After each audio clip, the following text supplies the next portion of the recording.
ആഗോള അയ്യപ്പ സംഗമത്തിനെതിരായി സമർപ്പിച്ച ഹർജികൾ സുപ്രീം കോടതി ഇന്ന് പരിഗണിക്കും. Justice BR. ഗവായ അധ്യക്ഷനായ ബെഞ്ചാണ് ഹർജികൾ പരിഗണിക്കുക. അയ്യപ്പ സംഗമത്തിൽ നിന്ന് സർക്കാരിനെയും ദേവസ്വം ബോർഡിനെയും അടിയന്തരമായി വിലക്കണമെന്നാണ് ഹർജിയിലെ ആവശ്യം. വിവരങ്ങളുമായി കെ.സി. ഉണ്ണികൃഷ്ണൻ ചേരുന്നുണ്ട്. എന്തായാലും ഇപ്പോൾ ഇന്ന് സുപ്രീം കോടതിയിൽ ഹർജികൾ പരിഗണിക്കും എന്നൊരു കാര്യമാണ് അറിയാൻ കഴിയുന്നത്. ആഗോള അയ്യപ്പ സംഗമത്തിനെതിരായി സമർപ്പിച്ച ഹർജികൾ സുപ്രീം കോടതി ഇന്ന് പരിഗണിക്കും എന്നൊരു കാര്യം വിവരം ലഭിക്കുകയാണ്. മറ്റ് വിവരങ്ങൾ എങ്ങനെയാണ്?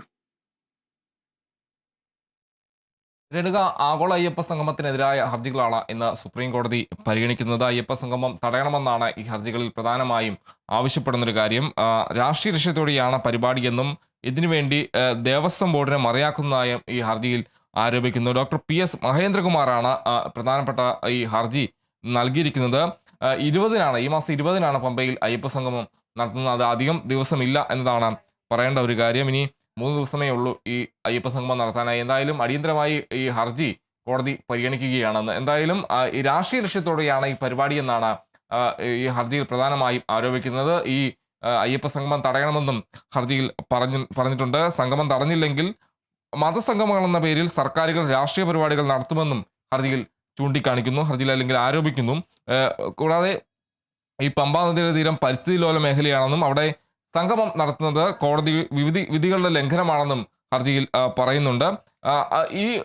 ഈ ഹർജി പരിഗണിക്കുന്ന ഘട്ടത്തിൽ തങ്ങളുടെ വാദം കേൾക്കണമെന്നാവശ്യപ്പെട്ട് ദേവസ്വം ബോർഡും സുപ്രീം കോടതിയെ സമീപിച്ചിരുന്ന ഒരു തടസ്സ ഹർജിയാണ് ദേവസ്വം ബോർഡ് നൽകിയത്. എന്തായാലും ദേവസ്വം ബോർഡിന്റെ ഹർജിയും ഇന്ന് കോടതി പരിഗണിക്കുന്നുണ്ട്. എന്തായാലും വളരെ സുപ്രധാനമായ ഒരു ദിവസമാണിത്. ആഗോള അയ്യപ്പ സംഗമവുമായി ബന്ധപ്പെട്ട് ഇന്ന് ഈ അയ്യപ്പ സംഗമം തടയണമെന്ന് ആവശ്യപ്പെട്ടുള്ള ഹർജി പരിഗണിക്കുന്നുണ്ട്. ദേവസ്വം ബോർഡിന്റെ തടസ്സ ഹർജിയും ഇതിനൊപ്പമുണ്ട് എന്നതാണ് എടുത്തു പറയേണ്ട കാര്യം. നേരത്തെ കേരള ഹൈക്കോടതി ഈ അയ്യപ്പ സംഗമത്തിന് ഉപാധികളോടെ അനുമതി നൽകിയിരുന്നു. അത് പമ്പയുടെ പരിശുദ്ധി കാത്തു സൂക്ഷിച്ച് മാത്രമേ പരിപാടി നടത്താനാവൂ എന്നാണ് കോടതി പറഞ്ഞൊരു കാര്യം. ഒരു വനമേഖലയാണ്, അതനുസരിച്ച് പരിപാടി നടത്തണമെന്ന് പറഞ്ഞിരുന്നു. കൂടാതെ പരിസ്ഥിതിക്കോ വനമേഖലയ്ക്കോ ഹാനികരമായത് ഒന്നും നടത്തരുതെന്ന് കോടതി നിർദ്ദേശിച്ചു.